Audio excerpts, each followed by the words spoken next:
Զարգացման նախապայման է։ Պարոն Խաչատրյան, ձեր ասածը հետաքրքիր կերպով այսպես զուգորդվեց նրա հետ, ինչ ես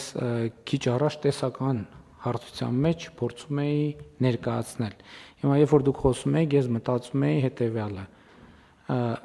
Երևանի պետական համալսարանը պետք է սովորի օգտագործել սուպեր համակարգիչ։ Հասկանում եք։ Շատ պարզ բան է։ Երևանի պետական համալսարանը պետք է սովորի։ Եթե սովորական պայմաններում ուղղակի ասես Երևանի պետական համալսարանը պետք է սովորի, քարը, փետը, աթոռները, նստարանները կառնեն, կընկնեն հետևից։ Բայց ես շնորհակալ եմ այս դիտարկման համար, որովհետև ասցիք մի բան, որը որևէ առարկության չի կարող դիմանալ։ Երևանի պետական համալսարանը, այդ թվում կրթության, գիտության, մշակույթի և սպորտի նախարարությունը, այդ թվում կառավարությունը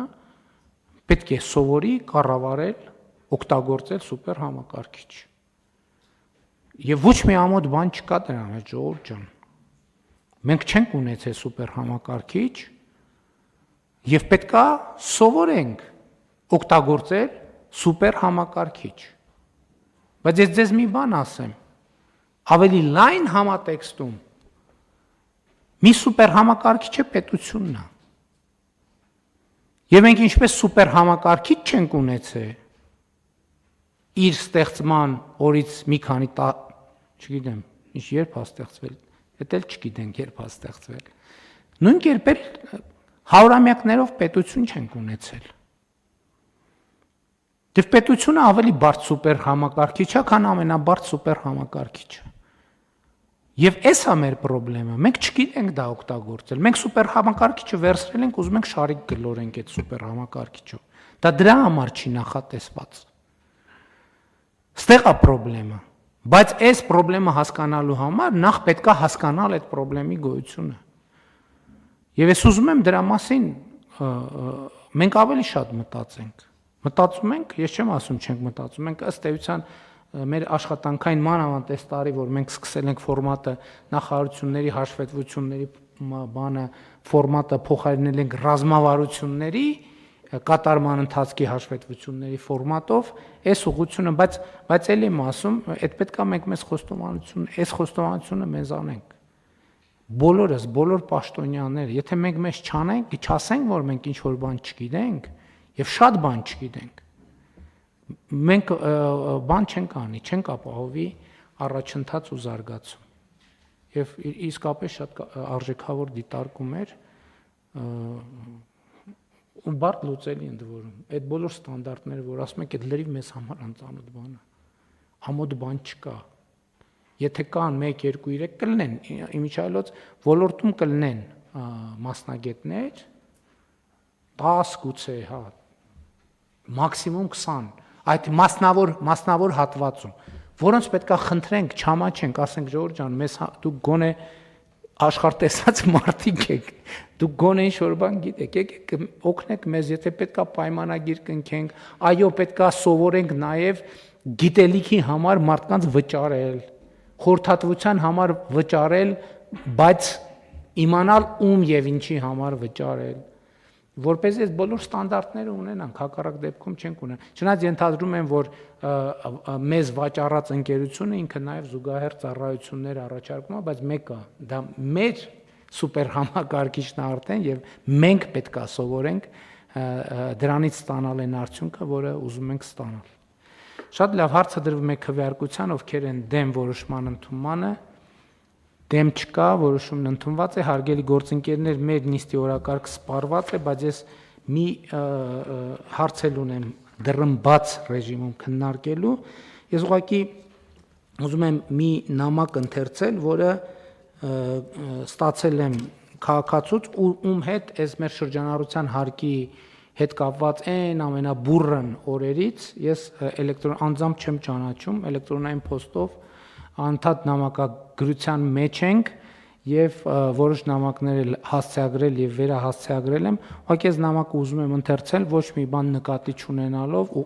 մեր խոստմանը համաձայն, որ մենք պետքա բան անենք, ուղեկցենք process-ը հասկանալու համար, թե իրենց ասած փաստարկներից որն է ճիշտ, մեր ասած փաստարկներից որն է ճիշտ, խոսքը վերաբերում է շրջանառության հարկի այն փոփոխությանը, որը մենք 2025 թվականի հունվարի 1-ից ներդրեցինք։ Հիմա ինչ է գրում քաղաքացին։ Ազգանուն անունը չեմ կարդա, Մկրտումյան ազգանունով։ Հարգելի պարոն Փաշինյան, կրկին դիմում եմ ձեզ, որովհետև այլ կառույցներին ում ուղղել եմ հարցերս մնացել են անպատասխան։ Ավարտվեց 2025 թվականի առաջին եռամսյակը եւ ըստ օրենքի շրջանառության հարկով աշխատող անհատ ձեռնարկատերերը մինչև ապրիլի 20-ը պետք է ներկայացնեն շրջանառության հարկի նոր ձև թիվ 286 հաշվետվությունը։ Ինչպես որ ներկայացնում էին ՊԵԿ-ի եւ ֆինանսների նախարարության ներկայացուցիչները հանրային քննարկումների ժամանակ, որ այդ նոր ձևը լրացվելու է ինքնաշխատ, չի համապատասխանում իրականությանը։ Եթե մինչ այդ ինքնաշխատ ձևով լրացվում էին փաստաթղթով ձեռք բերված ապրանքների սկզբնական արժեքները,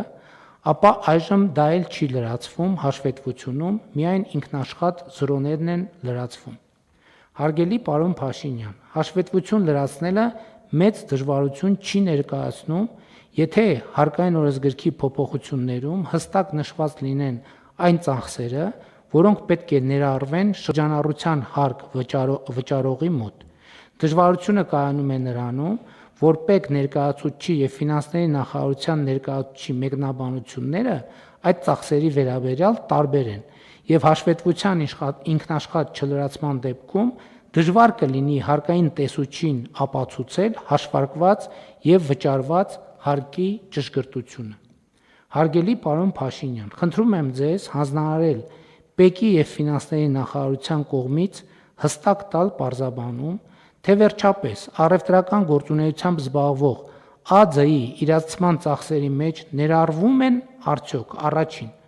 առևտրի կենտրոնում վարձակալված տարածքի վարձավճարը, որտեղ իրականացվում է առևտուրը։ Երկրորդ, գանձապահ խորհրդատուի աշխատավարձը, ով իրականացնում է ապրանքի վաճառքը, իրացումը։ Երրորդ, պոստտերմինալով անկանխիկ վաճառքի դեպքում վաճառված, իրացված ապրանքի գնից բանկի կողմից գանձվող 1.8 գիծ 2.5% միջնորդավճարը։ Եթե հաշվետվությունը չի լրացվելու ինքնաշխատ, ապա միայն հարցերի պատասխանների հստակ պարզաբանման դեպքում ԱԾ-ն կարող է ճիշտ լրացնել եւ հաշվարկել իր հարկը եւ հետագայում խնդիրներ չունենալ հարկային տեսուչների հետ ստուգումների ժամանակ։ Հարգանքով Մկրտումյան։ Հարգելի գործընկերներ, ես այս ընթերցեցի, որովհետեւ վերահասցրագրել էի խնդրելով տալ այս նամակի պատասխանը, այսօր առավոտվա դրությամբ այդ պատասխանը չեմ ստացել։ Խնդրում եմ միջև կառավարության հաջորդ նիստը պատասխանը ձևակերպել, որպեսզի ես նույն ձևաչափով քաղաքացու պատասխանը հրապարակեմ։ Հաջորդ կառավարության նիստին։ Սրա հետ կապված է, չէ՞ մի րոպե էլ սպասեք։ Պարզա խնդիրը ֆինանսների նախարարության եւ այսինքն էլի կարճ կոնկրետ նույն հստակությամբ պատասխանում ենք, ես որ պատասխանը կարդամ կառավարության նիստի վերջում։ Համեցեք, պարոն Մկրտչյան։ Պարոն վարչապետ, օրակարգի չձեկուցվող 30-րդ հարցի հետ կապված տեխնիկական խմբագրման անհրաժեշտություն կա, խնդրեմ մինչև ստորագրել դա անենք, նոր ստորագրենք։ Շատ լավ, այս լավատեսական նոտայով էլ ավարտենք կառավարության նիստը։ Շնորհակալություն։